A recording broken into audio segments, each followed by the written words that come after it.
எல்லாருக்கும் வணக்கங்க. என்னோட சேனலை சப்ஸ்கிரைப் பண்ண எல்லாருக்கும் ரொம்ப ரொம்ப நன்றி. இன்றைக்கி நான் உங்களோட என்ன ஷேர் பண்ணிக்க போகிறேன்னா, தேங்காயை வச்சு ஒரு ஸ்வீட் ரெசிபி தாங்க நம்ம பார்க்க போகிறோம். ரொம்ப ஹெல்த்தியான ஸ்வீட் ரெசிபி. இது செய்கிறதுக்கு நான் 1 கப் தேங்காவை வந்து இந்த மாதிரி துருவி எடுத்து வச்சுருக்கேன். கரெக்டாக வந்து இது 1 கப் அளவு. இப்போது 1 கப் தேங்காய் எடுத்திருக்கோம். அந்த 1 கப் தேங்காவுக்கு வந்து 1/2 கப் அளவு நாட்டு சக்கரை எடுத்துருக்கேங்க. நான் இன்றைக்கி நாட்டு சக்கரை எடுத்திருக்கேன். நீங்கள் வெல்லம் கூட யூஸ் பண்ணிக்கலாம். 1/2 கப் அளவு வெல்லம் சேர்த்துக்கோங்க. இப்போ அடுப்பில் ஒரு பேன் வச்சு நம்ம எடுத்து வச்ச நாட்டு சக்கரையை வந்து அதில் சேர்த்துக்கலாம். கூடவே ஒரு 1/4 கப் அளவுக்கு தண்ணி சேர்த்துக்கலாம். 1/2 கப் நாட்டு சர்க்கரைக்கு 1/4 கப் அளவு நான் தண்ணி சேர்த்துருக்கேன். இப்போ இந்த சர்க்கரை வந்து நல்லா கரைஞ்சி வர வரைக்கும் நம்ம வந்து கரண்டியை விட்டு நல்லா வந்து கரைச்சி விட்டுக்கலாம்.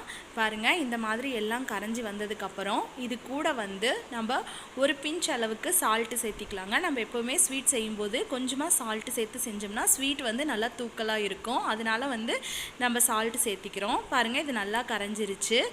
இப்போ இது கூட வந்து நாம் ஏற்கனவே துருவி வச்சுருக்க அந்த தேங்காயை வந்து நம்ம இதில் சேர்த்துடலாம்.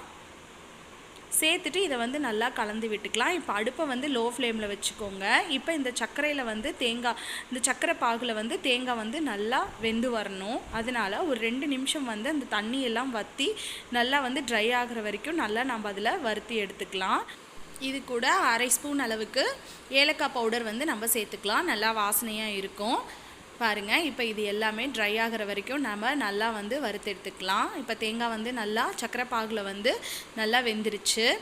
இந்த அளவுக்கு ஆனதும் நம்ம வந்து அடுப்பை ஆஃப் பண்ணிவிட்டு இதை வந்து நம்ம நல்லா ஆற வச்சிடலாம். இது அப்படியே இருக்கட்டும். இப்போது ஒரு கப்பில் வந்து நான் 1/2 கப் அளவு மைதா மாவு எடுத்திருக்கேன். நீங்கள் மைதா மாவு இல்லைன்னா நீங்கள் இட்லி மாவு கூட யூஸ் பண்ணிக்கலாம்.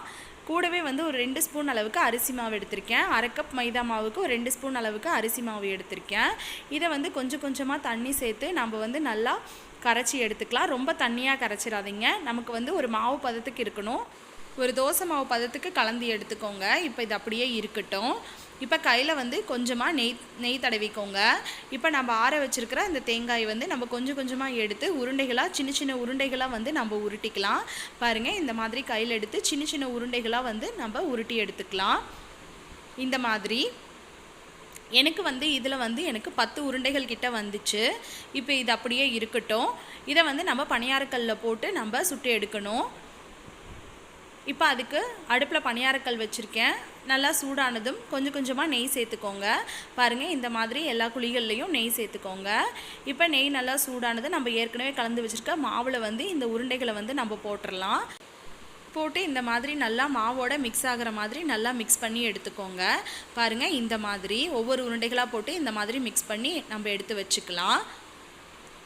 இந்த மாதிரி ஒவ்வொன்றா வந்து நம்ம பணியாரக்கல்லில் வந்து நம்ம போட்டுடலாம். பாருங்கள், இந்த மாதிரி எல்லா குழிகள்லையும் வந்து நம்ம இந்த உருண்டைகளை வந்து நம்ம போட்டுடலாம். அடுப்பை வந்து நல்லா லோ ஃப்ளேமில் வச்சுருங்க. இப்போ இதெல்லாம் போட்டாச்சு. மீதமுள்ள மாவை வந்து அது மேலே கொஞ்சம் கொஞ்சமாக ஊற்றிடலாம். நல்லா ஃபில் ஆகிற மாதிரி அது மேலே கொஞ்சம் கொஞ்சமாக ஊற்றிக்கோங்க. இந்த மாதிரி அப்போ தான் நமக்கு வந்து ஒரே ஷேப்பாக வரும். பாருங்கள், இந்த மாதிரி ஊற்றிடுங்க. இப்போ இது வந்து ஒரு 5 நிமிஷம் வந்து நல்லா லோ ஃப்ளேம்லேயே வந்து நல்லா நம்ம வேக வச்சு எடுத்துக்கலாம். பாருங்கள், இந்த மாதிரி நல்லா லோ ஃப்ளேம்லேயே நல்லா வெந்துருச்சு. இப்போ 5 நிமிஷம் கழித்து நம்ம திருப்பி போட்டுக்கலாம். பாருங்கள், இப்போ எல்லாத்தையும் இந்த மாதிரி நம்ம ஒரு ஸ்பூன் வச்சு திருப்பி போட்டுக்கலாம். நம்ம திருப்பி போட்டு ஒரு 5 நிமிஷம் வந்து மறுபடியும் லோ ஃப்ளேமில் வச்சு இன்னொரு பக்கம் வந்து நல்லா வேகிற அளவுக்கு நம்ம வேக விடலாம். இப்போ பாருங்கள், 5 நிமிஷம் ஆயிடுச்சு. நல்லா வந்து வெந்திருக்கும். மாவு எல்லாமே நல்லா வெந்து வந்துருச்சு. இப்போ இதை வந்து எடுத்துடலாம். அவ்வளோதாங்க, சூப்பரான தேங்காயை வச்சு சிம்பிளாக ஒரு ஸ்வீட் ரெசிபி வந்து சூப்பராக ரெடி ஆகிடுச்சுங்க. இது வந்து குழந்தைங்கள்லேருந்து பெரியவங்க வரைக்கும் வந்து சூப்பராக விரும்பி சாப்பிடுவாங்க. அது மட்டும் இல்லை, இது ரொம்ப ஹெல்த்தியான ஸ்வீட்டும் கூட. பாருங்கள், நான் ஒன்று வந்து எடுத்து பிச்சு காமிக்கிறேன். பாருங்கள், எவ்வளோ சூப்பராக சாஃப்டாக இருக்குது. பாருங்கள், உள்ளே வந்து அந்த ஸ்டஃபிங் வச்சு மேலே மாவு இருக்கிறதுனால செமையாக சூப்பராக இருக்குங்க. கண்டிப்பாக இந்த ரெசிபியை வீட்டில் நீங்கள் ட்ரை பண்ணி பார்த்துட்டு எப்படி வந்துச்சுன்னு கீழே எனக்கு கமெண்ட் செக்ஷனில் கமெண்ட் பண்ணுங்கள். இந்த வீடியோக்கு ஒரு லைக் கொடுங்க. மறக்காமல் நம்ம சேனலை சப்ஸ்கிரைப் பண்ணிக்கோங்க. தேங்க்யூ.